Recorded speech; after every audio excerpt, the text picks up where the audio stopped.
నమస్తే, welcome to HS24 news. నేను రేఖ. ఇవాల్టి అప్డేట్స్ చూద్దాం. వైఎస్ఆర్సీపీ హయాంలో నొక్కిన బటన్లన్నీ కూటమి ప్రభుత్వం ఇచ్చే పెన్షన్తో సమానమని సీఎం చంద్రబాబు అన్నారు. బాపట్ల జిల్లా చినగంజం మండలం కొత్తగొల్లపాలెంలో ఎన్టీఆర్ భరోసా పెన్షన్ల పంపిణీ కార్యక్రమంలో పాల్గొన్న సీఎం లబ్ధిదారుల ఇళ్లకు స్వయంగా వెళ్లి పెన్షన్లు అందించారు. వారి సమస్యలు అడిగి తెలుసుకున్నారు. అనంతరం నిర్వహించిన సభలో సీఎం చంద్రబాబు మాట్లాడారు. ప్రజాసేవలో పింఛన్ డబ్బులు ఇచ్చే కార్యక్రమం చేపట్టానని తెలిపారు. ప్రజలే ముందు, ఆ తర్వాతే మిగతా పనులని మంత్రులు ఉన్నతాధికారులకు సూచించారు. గుజరాత్ లో ఘోర ప్రమాదం జరిగింది. బనస్కంత జిల్లా దిశ పారిశ్రామిక ప్రాంతంలో ఓ బాణాసంచ కర్మాగారంలో పేలుడు సంభవించింది. ఈ ఘటనలో 13 మంది మృతి చెందారు. శిథిలాల కింద మరికొందరు చిక్కుకున్నట్లు తెలుస్తుంది.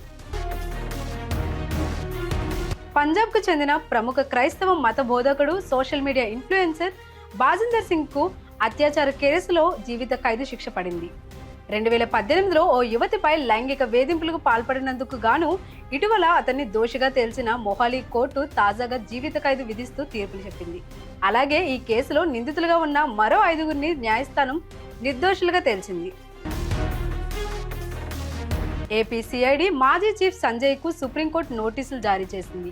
అగ్నిమాపక విభాగంలో డీజీగా పనిచేసిన సమయంలో ఆయన అవినీతికి పాల్పడ్డారంటూ సంజయ్ పై ఏపీ ప్రభుత్వం ఎఫ్ఐఆర్ దాఖలు చేసింది. ఈ కేసులో సంజయ్ కు ఏపీ హైకోర్టు ముందస్తు బెయిల్ మంజూరు చేసింది.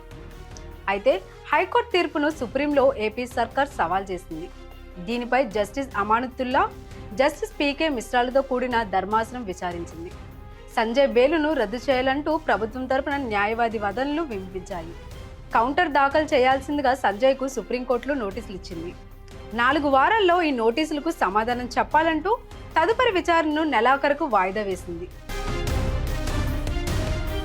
ఇంటర్మీడియట్ ప్రథమ, ద్వితీయ ఏడాది పరీక్షలు రాసిన అభ్యర్థులు ఈసారి వాట్సాప్లోనే ఫలితాలు చూసుకునేలా అధికారులు చర్యలు తీసుకున్నారు.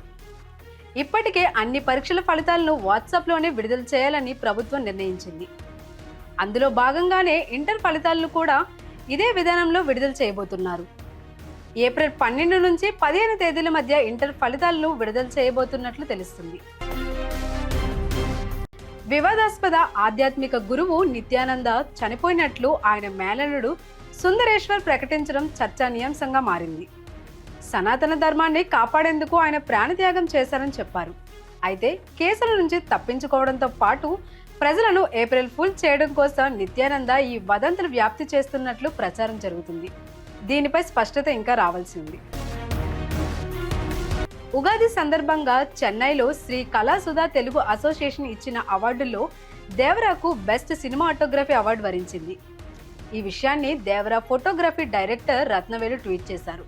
యంగ్ టైగర్ ఎన్టీఆర్ హీరోగా కొరటాల శివ తెరకెక్కించిన దేవర సినిమా భారీ విజయాన్ని అందుకున్న విషయం తెలిసిందే. ప్రస్తుతం ఆయన రామ్ చరణ్ నటిస్తున్న పెద్ది సినిమాకు డీఓపీగా పనిచేస్తున్నారు. భారత్ సహా కీలక వాణిజ్య భాగస్వామ్య దేశాలపై రేపటి నుంచి అమెరికా ప్రతీకార సుంకాలు అమల్లోకి రానున్నాయి. ఇందులో ఎలాంటి మినహాయింపులు లేవని ఇప్పటికే అమెరికా అధ్యక్షుడు డొనాల్డ్ ట్రంప్ స్పష్టం చేశారు. కొన్ని అమెరికా ఉత్పత్తులపై భారత్ 100% సుంకాలు వసూలు చేస్తుందన్న వైట్ హౌస్ మీడియా కార్యదర్శి కరోలిన్ లీవిట్ అన్నారు. ఇతర దేశాలు విధించే అధిక సుంకాల వల్ల అమెరికా ఉత్పత్తులను ఎగుమతి చేయడం అసాధ్యంగా మారుతుందని తెలిపారు. ఇవి ఇప్పటివరకు ఉన్న అప్డేట్స్. మరిన్ని అప్డేట్స్ కోసం keep watching HS24 news. Please do like, share and subscribe our channel.